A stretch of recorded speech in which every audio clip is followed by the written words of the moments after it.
Hi, let's talk just a second about ukuleles. I love ukuleles. If you know me, I'm Willie. I've collected ukuleles long before they were cool. And collecting ukuleles is about two things. One, it's about having an instrument. It's another about history. And I guess third thing is decoration.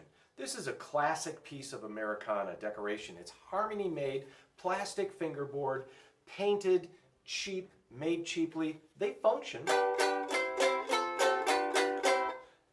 Kinda, but what they really do is hang on a wall and decorate. See how charming this is? You can get a cheap Martin ukulele that sounds so much better than that, and these will be collectible too down the road. But if you're out there just casualing, you might have a really nice ukulele. Maybe you only have one or two, but you start going, wow, these ukes are so cool, they're so cute. We call it the cute quotient. And something like this, well, you can buy these for 50 to 120 bucks. They really are decoration. Getting into collectibles, though, as you go deeper into it, you might find you get into the history of Hawaiian music. And if you look at this, this is really flamey, both the top and back. This is a Leonard Nunez, and I won't go too deep into it, but Nunez was one of the godfathers of ukulele. Finding a flamey, rope-bound Nunez with a flamed headstock is something that might excite you. You might look at that and look online and find these really attractive. I'll tell you something about Hawaiian ukes. When they have this at the headstock, that is a reference to Hawaiian royalty. Ask your friends in Hawaii about that. And then almost all Hawaiian ukuleles have what's called a Spanish heel. That is, the back doesn't stop at the neck joint. The back actually is put on after the neck is put on, and the whole back comes over the top of the heel of the neck, and that is called a Spanish heel. Almost all Hawaiian ukuleles will use that type of construction. So you get a crown, you'll have some sort of reference to royalty, I bet, on it, and then you'll have this super flamey koa. Koa will grow on either side of the Hawaiian island chains. There is the calm leeward side, and then there's the windward side. Windward trees tend to twist in the wind and create this type of flame. In a way, it's a disease in the tree. This one, for me, came in this really nifty original case. It is a 40s Nunez from my collection, and I have way more than anyone needs. This is, when you really start getting into it, the ukes that matter are Martins. Gibsons too, but Martins. Martins are the ukes that always sound good.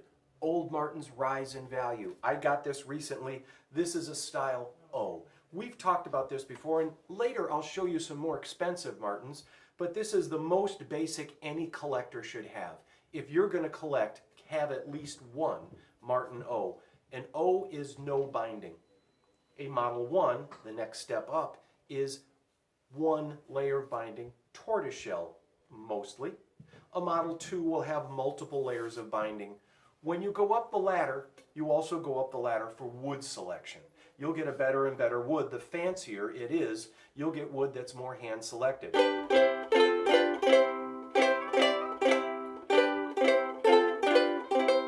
There is a delicacy to ukulele, and there's a delicacy to antique ukuleles. This one came with its really cool case. If you were to find something like this, you'd probably pay crack-free $7.99, maybe as little as $4.99 if you can live with a couple of repaired cracks. But they're rising in value. I bought my first style O for $25.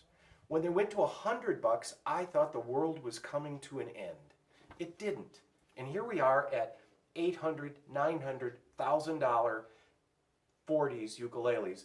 And you guys know this, but logo on the front is probably after the mid-30s. Logo on the back with no logo on the front are the earlier examples.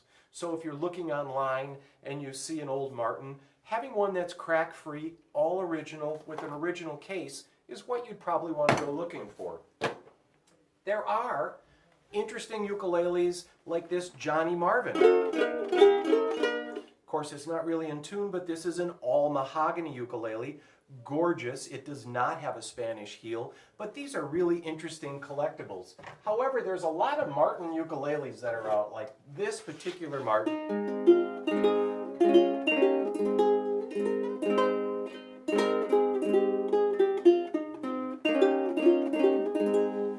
With the new Martin, you can just lose yourself in the sound, in the tone.